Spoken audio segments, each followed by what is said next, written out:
Hello, hello, hello, hello. I am so sorry. I was in the wrong area today, guys. Oh my gosh, this has been a day. Let's see. I am live in my right space. So let me know if you guys can hear me or see me. I tell you, I didn't even realize where I was in. I was trying to fix this thing up. Okay. So if you're in the right, I'm in the group. Let's see here if I'm in the right place.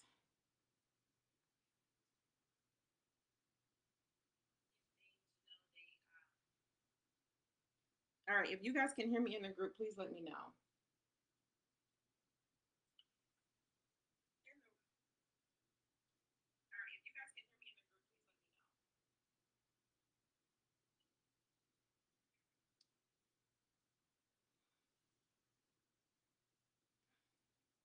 All right, I think I'm here.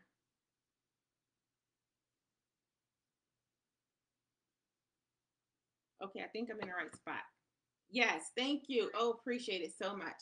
Okay, I'm sorry I'm so late. I had a little glitch again. I am like, this whole glitchy thing is working my nerves. But anyway, I'm here. I'm so sorry I'm late. Again, for all my new members, welcome.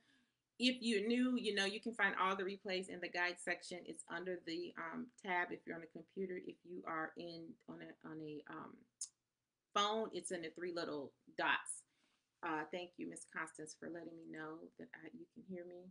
I really appreciate that. So just know, if, like I said, if you watch the replays, just put replay. And ask, if you're answering a question that I ask, if you're watching a replay, can you please let me know in context what you're answering so I can respond? Because I would like to respond to you, but sometimes I don't know what part of the live that you are responding to. So I really appreciate that. So today I'm going to talk about food and inflammation. So we're going to start off with the basis of what inflammation is. I'll go over that, and then we'll go into detail a little bit more. Um, Hi, Miss Joanne. Thanks for joining.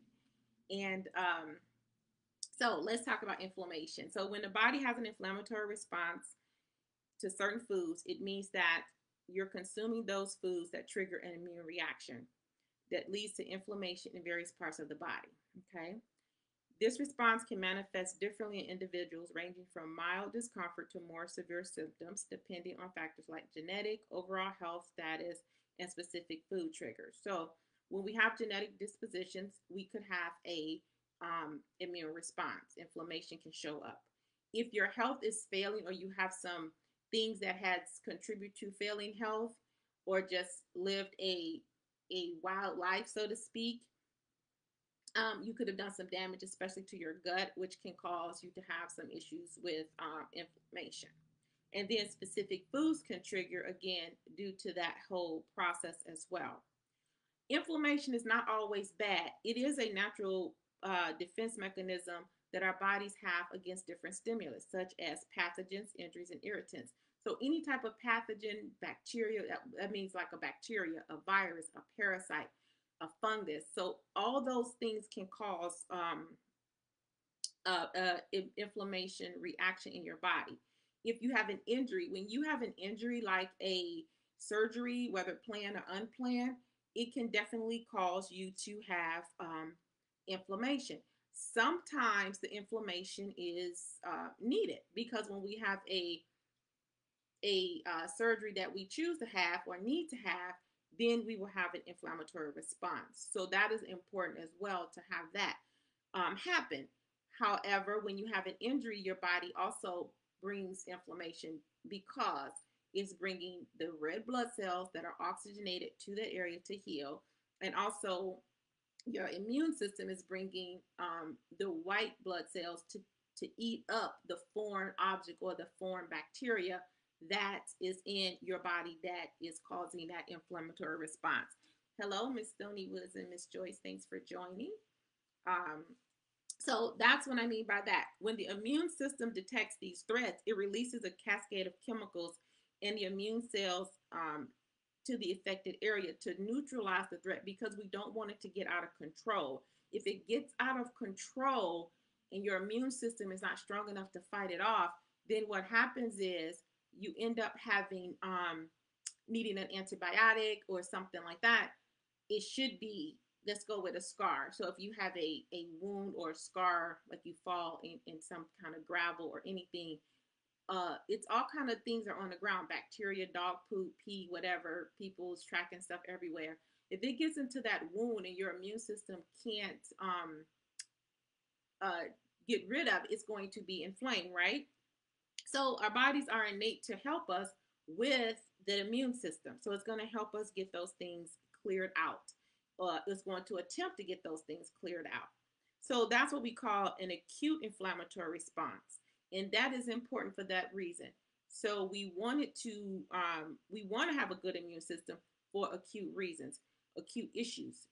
However, when we stay in an inflammatory state too long, it becomes what we call a chronic condition.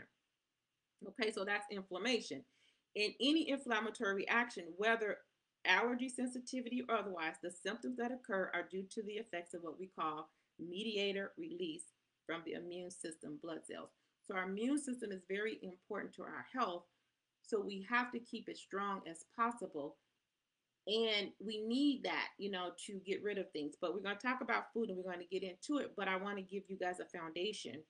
For example, in allergic reaction symptoms, are caused by the effects of histamine and any other chemical mediators. So let me stop here and put a pin here. Histamines, a lot of you have probably heard of histamines. If you have allergies and things like that, what do you take? You take an antihistamine, which is going to block the histamine, right? It's going to suppress the histamine release. And that's what we take when we have allergy symptoms, or we take a Benadryl, or you take a Sudafed or something like that. You take some kind of antihistamine, correct? Good evening, Miss Gail. So that's what we take when we have a histamine release. So that's just an example, and that is released from what we call a mast cell. So a mast cell is a type of immune cell found in the tissues, and it's the main cell that is involved in allergic reactions. So our immune system have different types of cells that we utilize or that is released during an inflammatory response. Making sense so far? So this is the foundation of what inflammation is, how we get inflammation, why we have an immune system, and why all inflammation is not bad. Sometimes we think I don't want to, we don't want any inflammation, but we need it, but we don't want it to be chronic and long term. So we have to know how, and if it's a chronic or long term type of inflammation, the immune system is being affected, then that's what they're calling autoimmune conditions, because the body's attacking itself from the immune, from those stimuli that is in our system. And sometimes it's autoimmune because it's attacking itself. So something in your body is in there and it's like foreign objects. So it kind of sends up the radars, right? In sensitivities, different immune cells are involved in many different types of mediators, and they are released, which leads to various symptoms depending on the individual. So what does that mean is that when what one person, we're going to talk about food, but when someone tells me, oh, I eat healthy, I'm always going to ask you, what does that mean? Because you may think you're eating healthy, but as we work together, we find the things that we used to eat or we thought was healthy is actually causing more damage to us, because Dr. Google said so, right? So you need to know what that looks like. Different types of mediators are released, which leads to different symptoms in everyone else. So like I say we both have a reaction to ragweed.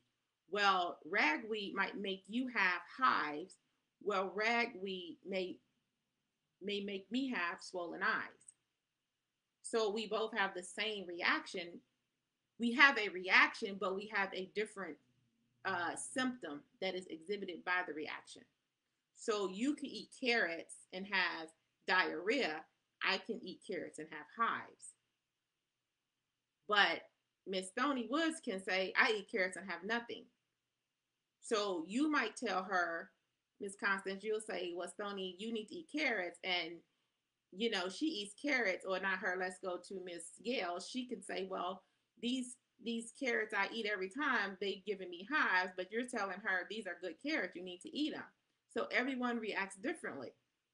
So it's really hard. So when I tell you these are some things you can try, I'm just saying it in generalities because I don't know what's going to react to you.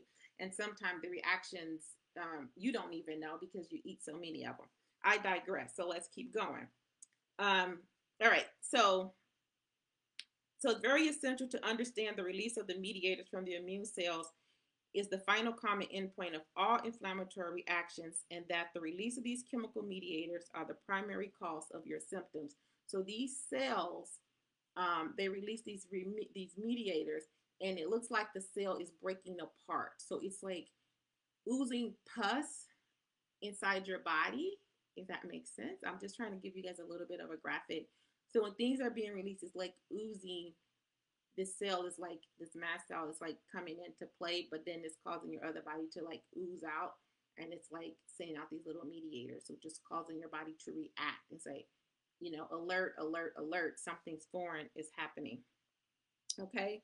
So in some cases, the immune system can overreact to certain foods, mistakenly identifying them as harmful invaders. So certain foods you could eat could be causing that immune system to think it's foreign. Like I said, the immune system can trigger inflammation throughout the body, leading to a range of symptoms and health issues. So you can have a variety of health issues or health symptoms, like I said, one person could have one reaction and someone else can have another and someone else can have none, and the person that has none will tell you they're the worst thing since, like, you know, that's the worst. But then the person that has some will tell everybody don't eat carrots because it's cost X, Y, and Z. So now everybody's on the non-carrot bandwagon, and then you got other people on the carrot bandwagon, and then you got some people that straddling the fence and I don't know what the heck to do with these carrots. Is that making sense to you guys?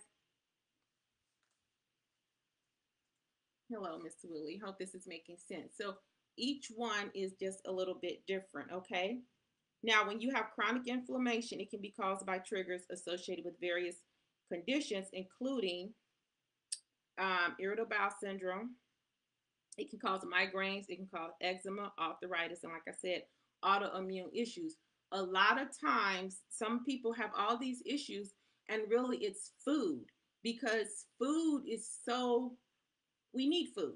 We just need food. And so we eat food and we don't think anything about it and we eat a lot of it. And then you start to eliminate certain things, and some of the things you eliminate may not even be the right things, you know? So this is where you have to do the screenings to really know. Now, I'm going to tell you there are 4 types of hypersensitivity markers, okay?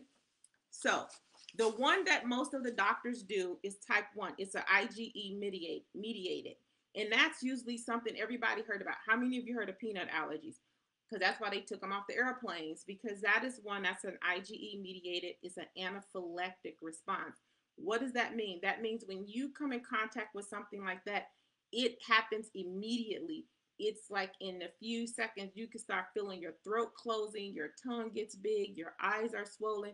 Anything that's affecting your respiratory, your throat, that is serious business. ER, you need an EpiPen. Get there right away. So if you think you have that, or you know you have that, or you haven't been tested, those are some things that your doctor will test for. That's normally what they test for. They don't test for the sensitivities the way we do. And a lot of times they'll do the skin sensitivities for food. That can help to a point because it's just putting it on the skin. But when we eat food, it's a little bit different too. So you can get a sensitivity. If it's that sensitive, they should do more screenings to make sure it's not an IgE mediated, because eventually it could turn into that. But you just have to really be careful and be tested about that one. And then you have the type 2 antibody dependent. And that's still, and I'm not going to go into all the specifics, but that's just another one that's a complement activation. The type 3 and the type 4 is where that really gets not looked at because it's so far down on the scope, I want to say. And that's where most autoimmune conditions are diagnosed after 20 visits because it takes them so long to determine what it is. How many of you been to the doctors and you had some issues and you're telling them about something and they'll say, oh, you need to just figure it out, or watch what you eat, or uh, don't eat X, don't eat Y, but they haven't really screened you to see if that's even a point, because most doctors only get 20 20 hours of nutrition classes when they're going to medical school. So they don't really know about nutrition. This is just a fact. Nowadays, they're learning to do more, but also um, how do I say this? It's still minutia because again, they're partners with big pharma. In essence, that's just my opinion. No pun to anyone, but I still work with them, and it's okay. But just so you know, so then you got your immune complex, which is type 3, and that's your rheumatoid arthritis. They go into type 3 immune complexes, so that's dealing with the immune system. And then you got the type 4, which is your delayed cell mediated, and that's where you take a TB skin test and they make you wait for 72 hours. um, and this is the one that really a lot of people don't even know how to understand this one, um, because it's delayed. And this is the one that I really look into because this is what I'm working with clients, and that's the one we're looking into because the delayed one can take you 3 days. And just think about it: when you eat food, you don't eat one food at a time, right? You get your plate of food. What do you put on? You have chicken, you have spaghetti, you might have some coleslaw, right? I don't know if that's a good meal for somebody, but that's just come to my mind. What do you put on your plate? When you make a plate, you may have cabbage and corned beef and cornbread. You might have greens with a neck bone in it, smoked neck bone. You might have greens with a smoked turkey. I don't know. You might have some dressing, some baked macaroni and cheese, sweet potatoes. So you got all these things on your plate, and then just think about all the seasonings and spices we don't put in that stuff. It's good too, ain't it? Making my mouth water. Um, Somebody cook some and send me a plate. All right, let me keep going. So does this make sense? So these are the types of hypersensitivities of the immune that you can get. So type 4 is what is the delayed cell mediated, and that's like the TB test. You take the TB test, you have to wait your 72 hours. You go back, they read your skin test. If you never had one, that's like. They'll put a little um, they'll put a little stuff under your hand, put a little circle, and they will wait. And if it gets a welt, they measure it to see if it makes a nodule. Then if it's positive, then they'll do an X-ray and stuff like that because you could have possible TB, right? So that's the delayed mediated. Okay, so that's what they're talking about there. So that's what I mean by that. Sensitivities. Okay, so then the IgE mediated food allergies, like I said, they call immediate reaction. So, like I said, high swelling, difficulty breathing. You really need to go right away and get those looked at. Um, the type 4 are more subtle. Okay, like I said before, and those where the foods come into. So the reactions could be from foods or food chemicals. So anytime you're using certain spices, have you seen some people can't use red dye number 4 or whatever it looks like? Those are those subtle things. But a lot of times the point to this whole thing is we don't know what food it is because we don't just eat one food on our plate. And this is why we have the sensitivity, because it's delayed due to a couple of things. Again, I'm going to say it's delayed because it's the cell is leaking through our bloodstream, because a lot of times when we eat, it should be in our digestive system. It should stay within the digestive tract. But the nutrients, um, the macronutrients, which are protein, carbs, and your fats, are um, pulled back out through your intestine. So you have to make sure your intestine is healthy. And if you don't know, then you need to be screened for that. And this is where the leaky gut. But instead of repairing it, what most do is they just eliminate the food. So now you got a two-pronged thing. My brain is working. So stay with me. And let me know if you got questions. If you have questions, just type it in the comments. I can see your comments. So that's a good thing. But type it in the comment. Um, so when you're having these reactions, if the food is getting out of the digestive system, because it's delayed. Now remember, the first one is our IgE. That's immediate. So as soon as some people have peanut dust, whatever that looks like, I not use peanuts because that's one we know about. That's easy. But they can smell that, or just having it around them, they can cause a reaction. That is an IgE, anaphylactic response. But when I'm talking about these delayed ones, when we eat these foods, certain things go into our intestine, and if it gets leaked through our gut, which is known as leaky gut, or we call it leaky gut, we end up not sure what it was. We're just assuming because Dr. Google said stay off of dairy, stay off of this, stay off of that. which could be a issue.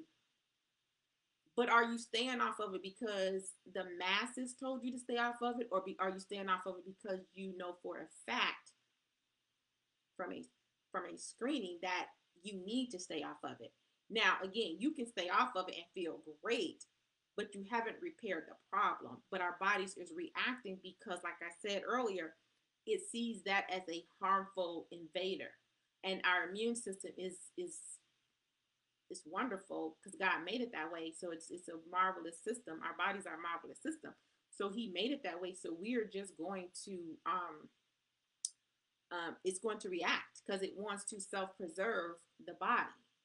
And if it's something foreign, it's going to react and do that. So we have to make sure um, that's what's going on.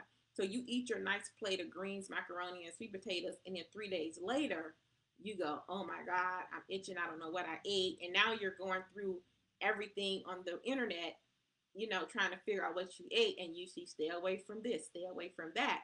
And all of that could be just a small sliver of what you ate, and that could not even be the issue. But we don't know that, but this is just what we do. This is what we're trained to do because the healthcare industry is over $1 billion industry. And this is why everyone's tapping into it. In my opinion, this is my opinion. I think they're tapping into it in essence blindly. And this is why I do what I do, and this is why I formed a degree because I want to just give you some different perspective to think about, because we've all been there, myself included. But how long do we stay on that treadmill? How long do we stay on that cycle? Of doing all that with the food. So you have to just be mindful of the food you eat. You have to pay attention. The other piece of this is if you're eating a food and it's not being digested properly, two things with that. And I said this before, you can have a decrease in your stomach acid. And a lot of times people don't realize they have a decrease in their stomach acid, which causes you not to break down the foods, which can lead to bloating and gas and as such.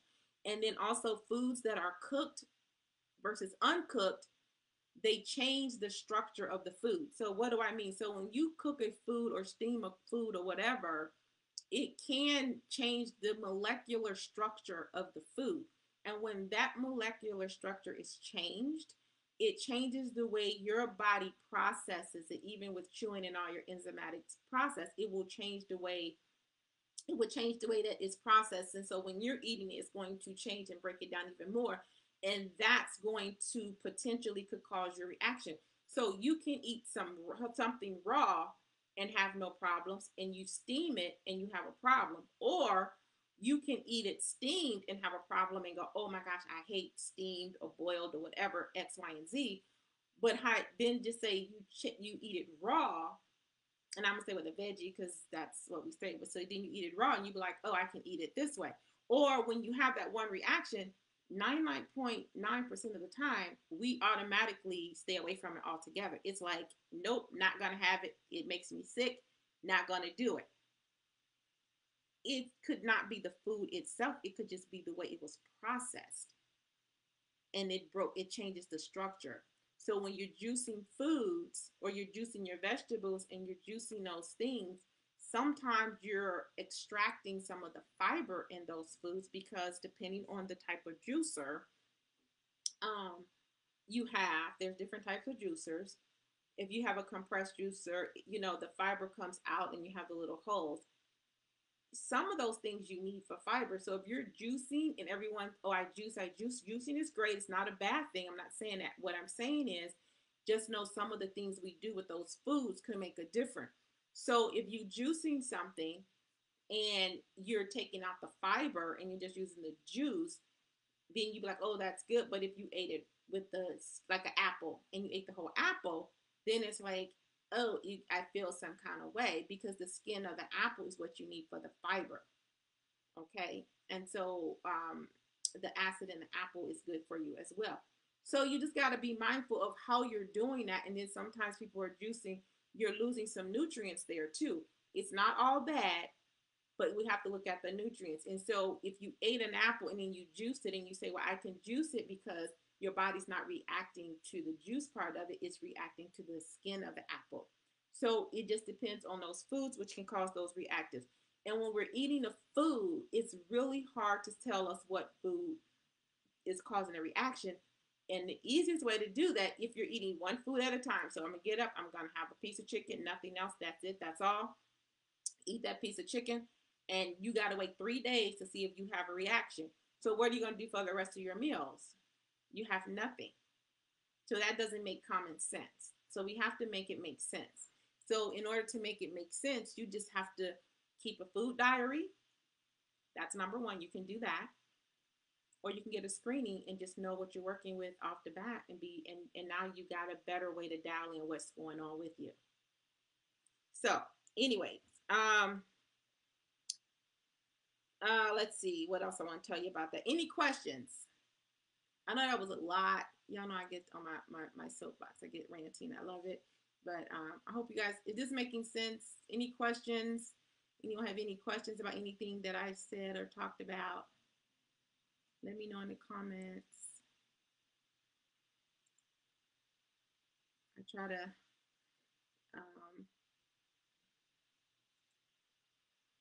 make sure that I'm okay. It's making sense. Nope, cancel. I don't want to do that. It's making sense. It's making sense. It's making sense. Everybody says it's making sense. Okay. Yes, you do need a food diary. I think a food diary is very, very important. I did create a food diary. It's on Amazon. If you want to take a look at it, I think it's a very good food diary. And the reason I made the food diary, I'll tell you, because I used to get in some programs and they would tell me they had a food diary. And you know, the food diary they had was a Word doc with squares. So I created a food diary. It's called the 30-Day Living Your Created Life Food Diary because I think you need to live the life you can live, the life you create. But it tells you you get the food. It actually, to me, it makes sense. So you guys can go check it out if you want to. You can just put an Amazon, put my name in Wanda Parks. But it tells you like all your foods. I have a meal plan in the back, and also it'll tell you, ask you how you feel. So it gives you a scale. So that's important too when you're eating food. You want to know, how does it make you feel? Does it make you feel sluggish? Does it make you feel tired? Because that means that your plate is not balanced with macronutrients. So that's something that you need to know. So I'm glad, Constance, you're going to start a food diary, because you do need to do a food diary because it will help you see what you ate. And so then 3 days later, you'll be able to go back and see what I have for breakfast, what I have for lunch, what I have for dinner. And you can really get a look and see how that's going to um, play out, you know. So it's important. And like I said, I created the one I did because I felt it was a very important diary. Because like I said, all the ones I got was a big square, and it was this. I'm like, this doesn't help me understand how I'm reacting. And then at the end of the week, it's a reflection piece. I'm all about reflection and looking back over stuff because it only makes sense if you can do that. Because if you say you gave up, let me see, what is something you guys have given up? Let me see what you gave up. What is something you guys have given up that someone told you to give up? I want to try to stay on my 30 minutes, but I like to talk with you all. What is some things that you have given up that you've heard on Google or a friend told you to give up? And seafood. So Miss Willie, you gave up seafood. Let's have a conversation. So why'd you give up seafood? Were you sick? Did it make you sick, or someone told you to give it up? Why did you give it up? If it was for a religious reason, that's a whole different thing because we all have that, and that's no judgment. You gave up red meat. Why did you give up red meat? So you gave up red meat. Red meat is the best source of the complete protein you can get. You don't have to give it up. You just have to limit how much you eat, and you need to make sure you have a good digestive system to process it. A lot of people give up red meat, but I just want to know why. No judgment. Pork. So tell me why. This is good. I like that. So you gave up pork, gave up red meat. It made me sneeze and cough. Okay, good one. So see, that made you sneeze. So that tells me right there you got some sensitivities. But we need to delve into that. You need to be screened. You need to really see, because there's other relations to food that could be a cause that may not even be that might be brewing underneath that iceberg. Thank you for sharing. I really appreciate that. Yeah. It could be that too. So a lot of different things could be happening. I was told because it caused my inflammation. Could be and could not be. We don't know. See, this is what I'm saying. People think. I had someone tell me today they were eating things and didn't even know that was one of their inflammatory things, and they was eating it all the time. So some of the things we think cause inflammation may not even be the true cause. I was eating cauliflower like the wind because everybody said it was so good for me, and that was the thing that was causing inflammation for me. And when I did my screening, so again,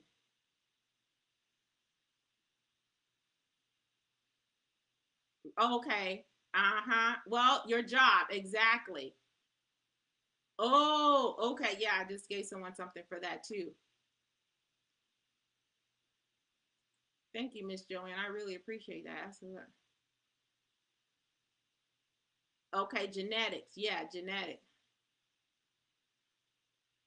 Okay, so they said you had an IgG. Okay, so now this is a good one here. She said she had an allergic reaction. I remember allergic reactions are immediate. So, Miss Stoney, do you get an immediate reaction when you get? Do you get a immediate allergic reaction to it, where hives and you break out, or did they say you see that's a difference between an allergic reaction and a sensitivity? They use that word so loosely.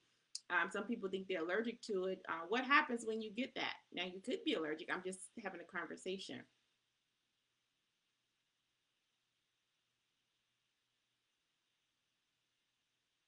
Yeah, that rheumatoid came from that chronic auto. Yeah,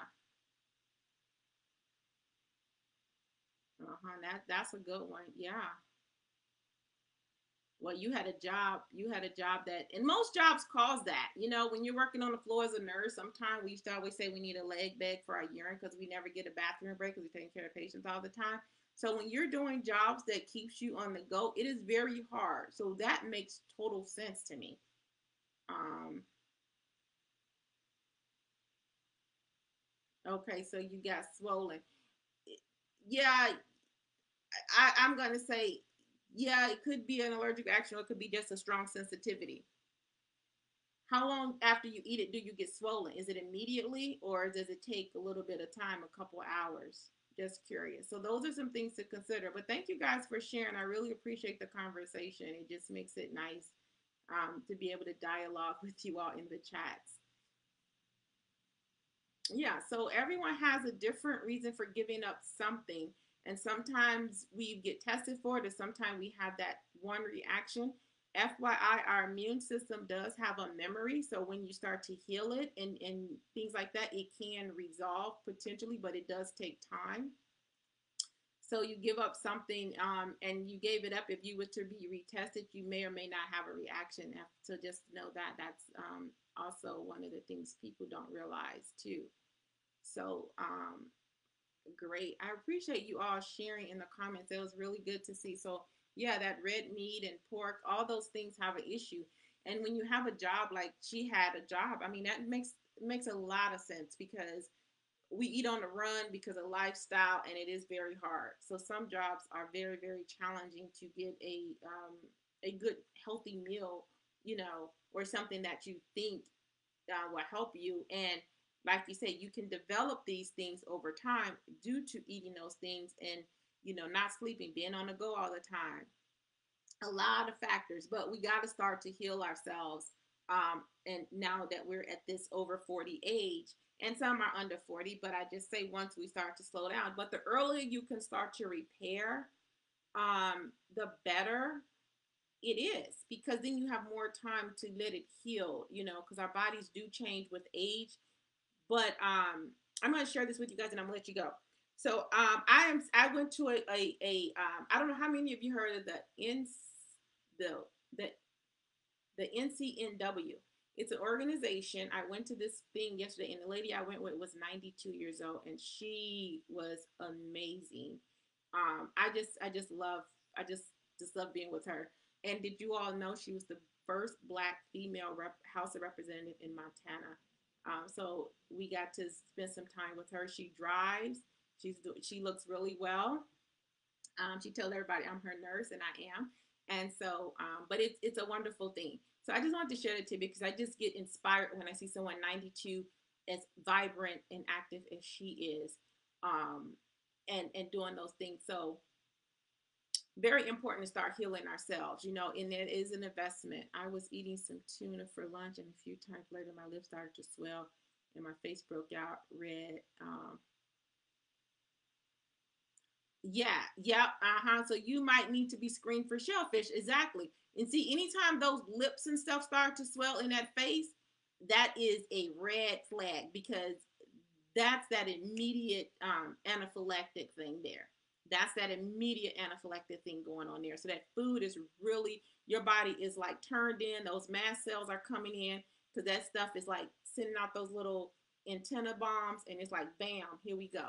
Yep, that is an immediate one. So, and it's processing in place with shellfish.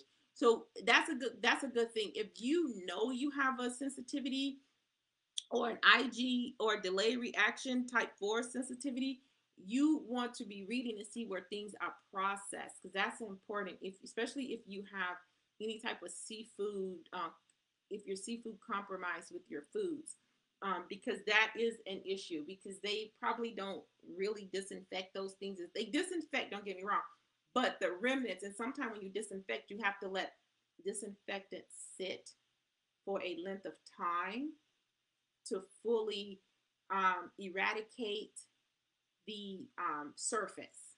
Okay, so that's important too. So that's a very good example uh, of foods. And so, like I said, when I'm working with clients and doing those screenings and stuff, like I said, many of my clients, they've gotten so much aware. They're like, oh my God, these things were not, but we dial it in, we dial it in, we dial it in.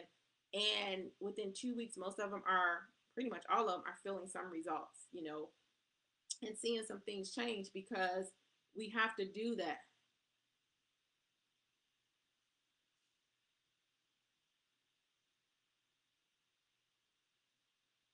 Okay, so you got a couple things could be happening there. I don't know, but he did the test. Great. Esophagus is a problem. You probably got, it could be mechanical or it could be too much stomach acid. And sometimes it's mechanical, but they give you the Prilosec to keep the stomach acid down, but the food you're eating is causing you to salivate. Remember when I did the talk? I don't know if you've seen it. You can go back and look through the guide section. I did one talking about the esophagus on digestion, and I was saying that sometimes people have those refluxes, taking those things, and what happens is um, when you have a functional issue with the esophagus and you eat some food, your body's going to automatically create hydrochloric acid because it's making your body prepared to digest. But if you have a mechanical problem, then it seeps through, and then that acid becomes an issue, and there lies a problem there. So that's where we have an issue there too. So you got to kind of look at and see if it's mechanical. Is it because the Prilosec is decreasing the production of that. So there's no prescription medications. They either suppress or they mask symptoms. Okay, so just know that. So that Prilosec, that's what it's doing. It's depressing the your stomach acid for being produced. And so when you eat food, it's keeping it down. So you're probably having some bloating too, right, Miss Joanne? You're probably having some bloating there. Yeah, you're probably having some bloating because if you're not having enough stomach acid to break it down, and if you have esophageal strictures, which is a really tight esophagus, then that's a whole nother concern or issue you might have to run into. But if that's the case, it might be more stomach acid because that's what they usually give Prilosec for. Um, because people have heartburn and stuff, but then it's like, what's really causing the heartburn? That's just my brain thinking about it that way. I have to look at what's really causing the heartburn. Thanks for sharing. Um, yeah, really good stuff. Yes, ready to heal yourself. Good. You ready? Everybody needs to be ready to heal themselves. We need to be very, very, open about what we're doing because it's been a long time. Okay. Other thing before I get ready to go. So many of you probably had this marker too. How many of you had the markers for inflammation done called C-reactive protein, cytokines, or leukocyte count? How many of you have had your doctors do that? Most of you that have some inflammation issues, you've had those tests done. You don't have heartburn? Oh, great. Okay, perfect. So it's a stomach acid thing. Okay. Yeah. How many of you had the how many of you had those tests done? C-reactive protein, cytokines, or leukocytes? How many of you ever had that test done? If you had that test done, what that marker looks for with the blood work is looking for, is letting the doctors know that that lets the doctor know that you have inflammation in the body, and it could be anywhere. So it's not telling them what's causing it. It just says you're having an inflammatory response. And what they're going to do most of the time, they give you a prednisone, they give you something for anti-inflammatory. Depending on the symptoms, they may do more tests, more screenings, more things like that. So it is a variability. But that particular marker is what they do when you start having joint pains or something. They'll say, "Do you have let's do these counts," and they'll run the BMP or CMP or something like that, and it'll have those things in there. Then they'll add that CRP in there. They'll add a sed rate count in there, and they're looking at all these things. But those are things that are showing inflammation throughout the body. It doesn't tell them where the inflammation is and what is causing it. It's just saying you have inflammation. So that's just ongoing inflammation. Okay. And so you need further treatment. And like I said, most of the time they treat with prednisone or anti-inflammatory drug, or you get on Google and start finding what you can find on yourself because you see it's inflammation. And so we start eliminating 100 things because those markers are up, so you got to look at that. So if you have a reaction, hidden reactions in foods can cause, and chemicals in your diet can cause inflammation.